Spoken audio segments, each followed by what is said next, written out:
What's up mga boss, ito nga po tayo ngayon sa ating part 4 at ito nga po, nangyayin nga po natin ang ating interior at para po mapakita natin kung ano pong dahilan ng pagkaplat ng goma. Nga po mga boss, tinecheck po natin ang hangin kung nasapat na.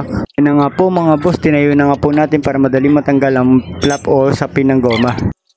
At dito na nga po mga boss, gagamitan na po natin ang mounting compound para madali po natin makita ang butas. Kasi nga po yung mounting compound na yan, bumubula po yan pag may butas yung goma.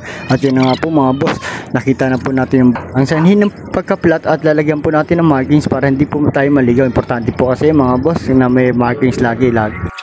Dito na nga po mga boss, tinatanggal ko na po yung tabard ko para ma-release po natin ang hangin. At ngayon nga po mga boss, dinidikit ko nga po dito malapit para po mag-grind natin at matapalan. Po mga boss, may tapal na nga po at ito na nga po palpok ng pukpok kasi nga po bumao po yung pako doon. Ayan nga po yung dahilan kung bakit naplat ang ating gulong. Shoutout sa iyo Pani Salva, salamat sa mabilis mo pagpukpok ng pako At ito na nga po mga boss, tinatanggal nga po namin yung pako at hinihila na nga po natin gamit ang ating pliers. Ayun nga po mga boss, tanggal na nga po at titignan po natin sa loob kung kamusta na.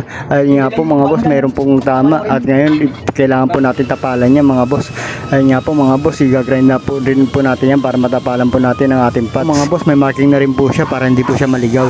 At dito nga po mga boss, kinaapit na nga po natin ang interior papasok sa loob. At ito nga po, hanginan po natin ang bahagayan para po hindi maipit ang interior sa loob pag kinabit na po natin yung flap. At dito na nga po mga boss, yun nga po, hinahangin na nga po natin. At ayun, nilagyan na po natin ng tie bar coil. At ito na nga po mga boss, ikaabit na nga po natin yung flap.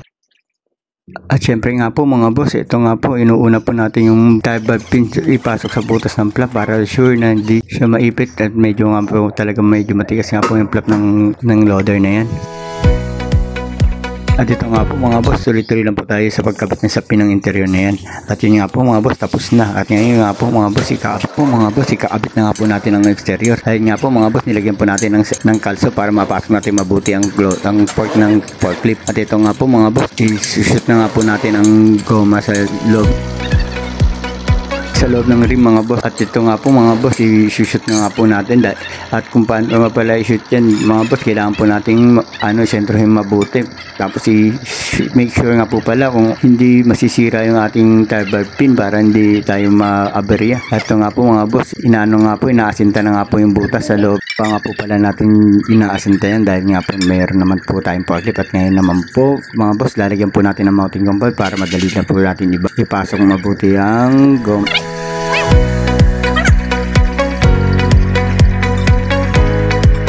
At yan nga po mga boss, na asinta na nga po natin. At yan nga po mga boss, ibababa na nga po natin. At thank you for the watching mga boss.